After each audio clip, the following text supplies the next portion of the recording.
ജയിലിൽ ആത്മാക്കളുമായി ഉല്ലസിച്ച് കേടൽ.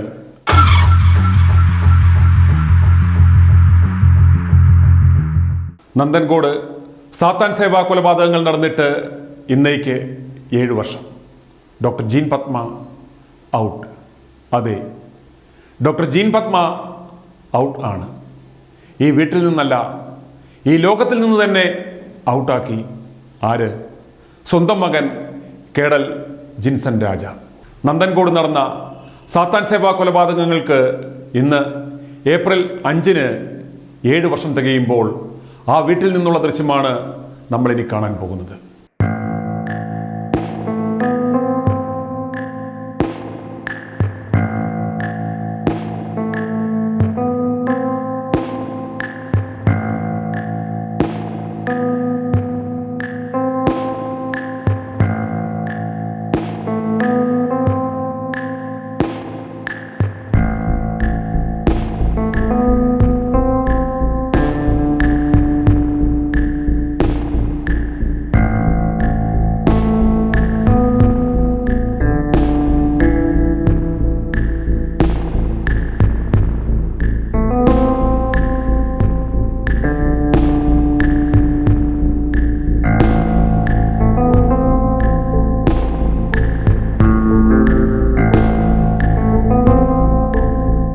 വാർത്തകളിൽ അരുണാചൽ പ്രദേശിലെ സാത്താൻ സേവയും ഡോക്ടർ ദമ്പതികളുടെയും സുഹൃത്തിൻ്റെയും മരണവും നിറഞ്ഞു നിൽക്കുമ്പോൾ തിരുവനന്തപുരം നിവാസികൾക്ക് 7 വർഷം മുമ്പ് നടന്ന സാത്താൻ സേവാ കൊലപാതകങ്ങൾ അത്ര വേഗം മറക്കുവാൻ കഴിയില്ല.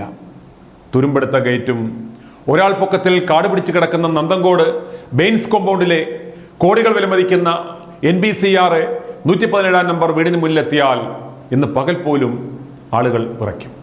2017 ഇതുപോലൊരു ഏപ്രിൽ മാസം 5-ാം തീയതിയാണ് മനുഷ്യ മനസാക്ഷിയെ ഞെട്ടിച്ച 4 കൊലപാതകങ്ങൾ തിരുവനന്തപുരം നഗരത്തിൻ്റെ ഹൃദയഭാഗത്തിൽ നടന്നത്.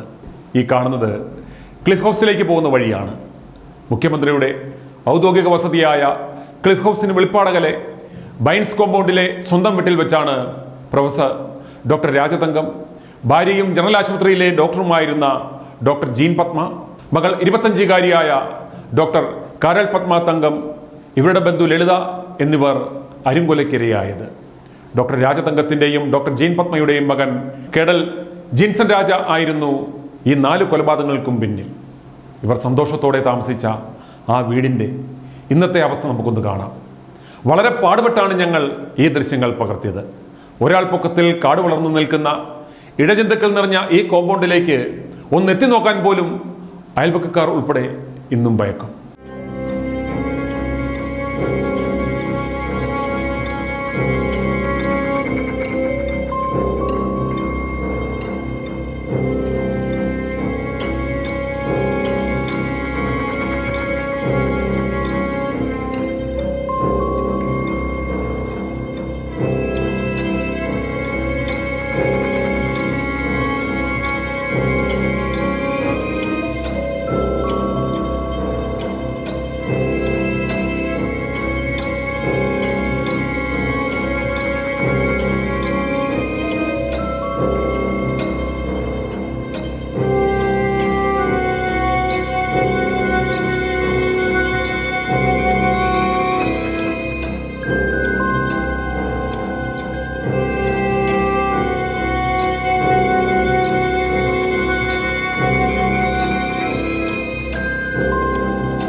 ഉപരിപഠനത്തിനായി വിദേശത്ത് പോയപ്പോൾ ആഭിചാരക്രിയകളിൽ ആകൃഷ്ടനായ താൻ 15 വർഷത്തോളമായി ആസ്ട്രൽ പ്രൊജക്ഷൻ പരിശീലിക്കുകയായിരുന്നുവെന്നും വീട്ടുകാരെ കൊലപ്പെടുത്തുന്നതിനായി മഴു അടക്കമുള്ളവ ഓൺലൈൻ വഴി വാങ്ങിയെന്നും കെഡൽ അന്ന് വ്യക്തമാക്കിയിരുന്നു. കുടുംബത്തിലെ ഓരോരുത്തരെയും വീടിൻ്റെ മുകൾ നിലയിലേക്ക് കൊണ്ടുപോയാണ് കൊലപാതകം നടത്തിയത്. മൃതദേഹം വെട്ടിനുറുക്കി പെട്രോൾ ഒഴിച്ച് കത്തിച്ചപ്പോൾ തൊട്ടുപുറകിലുള്ള അയൽവക്കക്കാർ പുക കണ്ടാണ് ഓടിയെത്തിയത്. അവർ പോലീസിനെയും ഫയർഫോഴ്സിനെയും വിളിച്ച് തീയണച്ച് അകത്ത് കയറിയപ്പോഴാണ് ആരെയും എടുക്കുന്ന കൊലപാതകത്തിൻ്റെ വിവരങ്ങൾ പുറത്തു വരുന്നത്. അന്ന് തീ ആളിപ്പടർന്ന് ജനലുകൾ പൊട്ടിയ ആ വീട് ഇന്നും അതിൻ്റെ ഒരു ദുരന്ത സ്മാരകമായി അവശേഷിക്കുന്നു. താൻ തയ്യാറാക്കിയ വീഡിയോ ഗെയിം കാണിച്ചു തരാമെന്ന് പറഞ്ഞാണ് അമ്മയെ മുകൾ നിലയിലേക്ക് കൊണ്ടുപോയത്. വീഡിയോ ഗെയിം കണ്ടുകൊണ്ടിരുന്ന അമ്മയെ പിന്നിൽ നിന്നും ശ്വാസം മുട്ടിച്ചാണ് ജീൻ കൊലപ്പെടുത്തിയത്. ഇതിനുശേഷം മഴുകൊണ്ട് മൃതദേഹം വെട്ടിനുറുക്കി ശുചിമുറിയിലേക്ക് മാറ്റി. ഒന്നുമറിയാതെ അച്ഛനും സഹോദരിക്കുമൊപ്പം താഴെ വന്നിരുന്ന് ഭക്ഷണം കഴിച്ച കെഡലിനോട് അമ്മ എവിടെയെന്ന് അച്ഛൻ തിരക്കിയപ്പോൾ വീഡിയോ ഗെയിം കാണുന്നുവെന്നായിരുന്നു മറുപടി. ഇതിനുശേഷം സമാനമായി അച്ഛനെയും സഹോദരിയെയും മുകൾ നിലയിലേക്ക് കൊണ്ടുപോയി കൊലപ്പെടുത്തുകയായിരുന്നു. കൊലപാതക വിവരം ബന്ധുവായ ലളിതയ്ക്ക് മനസ്സിലായെന്ന് തിരിച്ചറിഞ്ഞപ്പോൾ അവരെയും കൊലപ്പെടുത്തി. തൊട്ടു താഴെയാണ് ഡോക്ടർ ജീൻ പത്മയുടെ സഹോദരൻ ജോസ് താമസിക്കുന്നത്. ഓരോരുത്തരെയും കൊന്നുകഴിഞ്ഞ് വളരെ കൂളായി കെഡൽ ജോസിന്റെ വീട്ടിൽ ചെല്ലുമായിരുന്നു അത്രേ. സംഭാഷണത്തിലോ പ്രവൃത്തിയിലോ യാതൊരു ഭാവഭേദവും കെഡലിനുണ്ടായിരുന്നില്ല എന്ന് അദ്ദേഹം ഓർക്കുന്നു. ഇന്ന് ജോസ് പാർക്കിൻസൺസ് അസുഖവും ബാധിച്ച് നടക്കുവാൻ പോലും വയ്യാതെ കിടപ്പിലാണ്.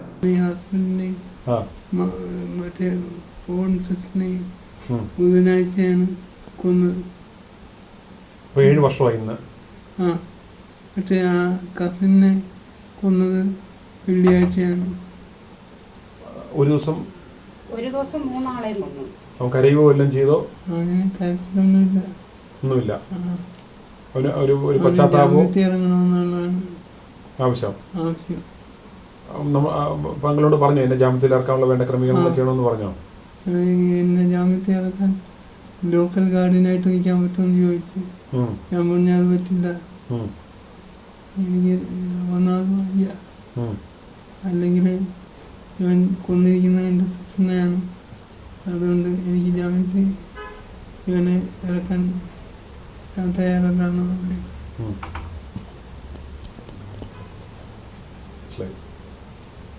ഡോക്ടർ ജീൻ പത്മയുടെ വീട്ടിൽ ജോലിക്ക് നിന്നിരുന്ന ജോലിക്കാരി തന്നെയാണ് ഇന്ന് ജോസിനെ സംരക്ഷിക്കുന്നത്. ഈ ആൾക്കൂട്ടം എല്ലാം കണ്ടപ്പോൾ ഈ ജീന്റെ ഒരു അവസ്ഥ എങ്ങനെയായിരുന്നു? അവനെങ്ങനെയായിരുന്നു? അവനില്ല, അവൻ തീ കത്തിയോടെ അവൻ ചാടി. അവൻ രക്ഷപ്പെടാൻ വേണ്ടി നോക്കി എന്നിട്ട് അവൻ മെട്രാസിൽ എങ്ങോട്ട് പോകാൻ വേണ്ടി പോയി. റെയിൽവേ സ്റ്റേഷനിൽ വെച്ചാണ് അത് തിരിച്ചു വന്നത്. ടിവിയിൽ ഓടുന്ന കണ്ടു വെച്ചിട്ട് അവൻ തിരിച്ചു വന്നതാണ്. അങ്ങനെ കണ്ടാണ് അവൻ നേരെ വന്ന് സറണ്ടർ ആയത്. ഈ ടിവിയിൽ കണ്ടോണ്ട് അവൻ ഇന്ന് ജയിലിൽ അവനെ പിടിക്കുമെന്ന് പറഞ്ഞോണ്ട് അവൻ നേരിട്ട് കണ്ടായിരുന്നോ? എനിക്ക് കാണാൻ പറ്റൂല. കാണാൻ പറ്റാത്തെന്ന് പറഞ്ഞാൽ എന്നെ ഇവനെ അങ്ങ് നാട്ടിൽ കൊണ്ടുപോയി. ഇവന്റെ സ്ഥലത്തിന് ഇവിടെ അവൻ അവിടെ ഒളിച്ചിരിക്കായിരിക്കും എന്ന് പറഞ്ഞോണ്ട് നോക്കാൻ വേണ്ടി എന്നെ അവിടെ കൊണ്ടുപോയി. അങ്ങ് മാർത്താണ്ടല്ല, പത്തുകാണി. ഇവരുടെ യഥാർത്ഥ ജന്മദേശം അവിടെയാണോ? അവിടെയാണ്. അല്ല, കുടുംബം സ്ഥലം ഇവിടെ വീടാണ്. എസ്റ്റേറ്റ് കിടക്കുന്നതെല്ലാം അവിടെയാണ്.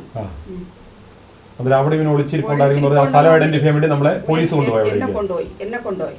അപ്പൊ ഇവിടെ പുള്ളി ഓപ്പറേഷൻ കഴിഞ്ഞ് 3 മാസം ആയില്ല, 1 മാസം ആയതേ ഉള്ളൂ. അപ്പൊ പുള്ളിനെ ഇവിടെ മറ്റുള്ള ആൾക്കാരെല്ലാം ഉണ്ടായിരുന്നു, അവിടുത്തെ ജോലിക്കാർ ഇവിടെ ഉണ്ടായിരുന്നു. അപ്പൊ പുള്ളിനെ ആക്കിയിട്ട് ഞാൻ പോയി, എന്നെ തന്നെ കൊണ്ടുപോകണം. ആ പുള്ളിക്ക് അറിയാം, പക്ഷെ ആ പുള്ളി പോയില്ല. പുള്ളി പേടിച്ചിട്ട് പോയില്ല. അപ്പൊ അതുകൊണ്ട് എനിക്കൊന്നും കാണാൻ പറ്റിയില്ല, ഒരു കാരണവും കാണാൻ പറ്റില്ല. നമ്മളിവിടെ പോലീസ് വന്നിട്ട് ഇവിടെ വന്നപ്പോഴത്തേക്ക് മണി 4 കഴിഞ്ഞു. അതിനു മുമ്പ് എല്ലാം ചുട്ടിക്കെട്ടെല്ലാം വണ്ടിയിലാക്കിയായി, ഒന്നും കാണാൻ പറ്റിയില്ല. സാറിന്റെ അനിയനായിട്ട് ഒരാളുണ്ട്, ആ പുള്ളിയാണ് എല്ലാം എടുത്ത് ചെയ്യുന്നത്. പുള്ളി എടുത്ത് ചെയ്യുന്നെങ്കിലും വേറെ ആർക്കും കൊടുക്കുന്നില്ല. ഈ സാറിനൊന്നും കൊടുക്കുക. അതൊരു ഉദ്ദേശം 20 ഏക്കർ. എന്ത് ഭൂമി? എന്താ കൃഷിയുള്ള? റബ്ബർ, തെങ്ങ്, പിന്നെ ആദായമുള്ള ഭൂമിയാ. ആദായമുള്ള കുരുമുളക്. ഇപ്പോൾ ഈ പറയുന്ന ഈ മരിച്ച പ്രൊഫസറുടെ സഹോദരന്റെ ആണിപ്പോ അതെല്ലാം നോക്കുന്നത്. 4 കൊലപാതകങ്ങൾ നടത്തിയ കേഡൽ ഇപ്പോൾ പൂജപ്പുര സെൻട്രൽ ജയിലിലാണ്. വിചാരണ നേരിടുവാനുള്ള മാനസിക ആരോഗ്യം കേഡലിനില്ലെന്നാണ് മെഡിക്കൽ ബോർഡ് റിപ്പോർട്ട് ചെയ്തിരിക്കുന്നത്. പൂജപ്പുര മാനസിക ആരോഗ്യ കേന്ദ്രത്തിലെ ചികിത്സ തുടരുന്നുമുണ്ട്. കഴിഞ്ഞയാഴ്ചയും ഡോക്ടർ പരിശോധിച്ചിരുന്നു. സഹതടവുകാരനെ ആക്രമിച്ച പശ്ചാത്തലമുള്ളതിനാൽ കേഡൽ സെല്ലിൽ ഒറ്റയ്ക്കാണ്. മാനസികാരോഗ്യ പ്രശ്നങ്ങളുള്ളപ്പോൾ വ്യക്തി ശുചിത്വത്തിൽ ശ്രദ്ധ ചെലുത്താറില്ലെന്നതൊഴിച്ച് മറ്റു പ്രശ്നങ്ങളൊന്നും ജയിലിൽ ഉണ്ടാകാറില്ലെന്നാണ് അധികൃതർ പറയുന്നത്. ഒരിക്കൽ ശ്വാസകോശത്തിൽ ഭക്ഷണം കുടുങ്ങി ഗുരുതരാവസ്ഥയിലായെങ്കിലും രക്ഷപ്പെട്ടിരുന്നു. രാത്രികളിൽ കളിയും ചിരിയുമായി കഴിയുന്ന കേഡൽ ജയിൽ ജീവനക്കാർക്ക് ഇപ്പോഴും അത്ഭുതമാണ്. മാതാപിതാക്കളുമായി സംസാരിക്കാറുണ്ടെന്നാണ് കേഡലിൻ്റെ അവകാശവാദം. ആത്മാക്കളുമായി തനിക്ക് സംവദിക്കുവാനുള്ള കഴിവുണ്ടെന്നാണ് കേഡൽ പറയുന്നത്. 10 വർഷത്തിലേറെയായി കുടുംബാംഗങ്ങൾ അറിയാതെ കേഡൽ സാത്താൻ സേവ നടത്തിയിരുന്നു. നവീൻ്റെ കേസിന് സമാനമായി ഇന്റർനെറ്റിലൂടെയാണ് കേഡൽ ആസ്ട്രൽ പ്രൊജക്ഷനിൽ അറിവ് നേടിയത്. മാനസിക രോഗിയായ കേഡലിനെ ഏറ്റെടുക്കുവാൻ ആരെങ്കിലും ഉണ്ടോ എന്നിടയ്ക്ക് കോടതി തിരക്കിയെങ്കിലും ആരും മുന്നോട്ട് വന്നിരുന്നില്ല. പ്രതി മാനസിക രോഗിയായതിനാൽ കേസിൻ്റെ തുടർ നടപടികൾ നിലച്ച അവസ്ഥയിലാണ്. കഴിഞ്ഞ 7 വർഷത്തിനിടെ അമ്മ ജീൻ പത്മയുടെ സഹോദരൻ ജോസ് മാത്രമാണ് കേഡലിനെ സന്ദർശിക്കുവാൻ ജയിലിലെത്തിയിട്ടുള്ള ഏക വ്യക്തി. ഇപ്പോൾ അദ്ദേഹത്തിൻ്റെ അവസ്ഥ എന്താണെന്ന് നാം കണ്ടു. ഈ 4.5 സെന്റിലുള്ള ഭൂമിയുടെയും വീടിൻ്റെയും പൊസിഷൻ ഇപ്പോൾ LIC ഹൗസിംഗ് ലിമിറ്റഡിൻ്റെ കയ്യിലാണ്. എടുത്ത ലോൺ 2018 മുതൽ കുടിശ്ശിക വന്നതിനാൽ പൊസിഷൻ അവർ കൈവശപ്പെടുത്തി വീടിൻ്റെ മുന്നിൽ നോട്ടീസ് പതിപ്പിച്ചത് ഇപ്പോഴും നമുക്കവിടെ കാണാം. സാത്താൻ സേവകനായ മകൻ കൊലപ്പെടുത്തിയ മൂവരെയും എവിടെയാണ് സംസ്കരിച്ചത് എന്ന് ഞങ്ങളുടെ അന്വേഷണം ചെന്നെത്തിയത് ഒടുവിൽ പാളയം LMS സെമിത്തേരിയിലാണ്. അവിടെ C ബ്ലോക്കിലാണ് മൂവരെയും അടുത്തടുത്തായി സംസ്കരിച്ചിരിക്കുന്നത്. ആയിരക്കണക്കിന് വിദ്യാർത്ഥികൾക്ക് അറിവ് പകർന്നു നൽകിയ പ്രൊഫസർ ഡോക്ടർ രാജരത്നം, ആയിരക്കണക്കിന് രോഗികൾക്ക് ആശ്രയമായിരുന്ന ഡോക്ടർ ജീൻ പത്മ, പഠനം കഴിഞ്ഞ് വിദേശത്തേക്ക് പോകുവാനിരുന്ന ഡോക്ടർ കാരൽ പത്മ തങ്കം, അവർ ഇവിടെ അടുത്തടുത്തായി ഉണ്ട്. Safe in the arms of Jesus.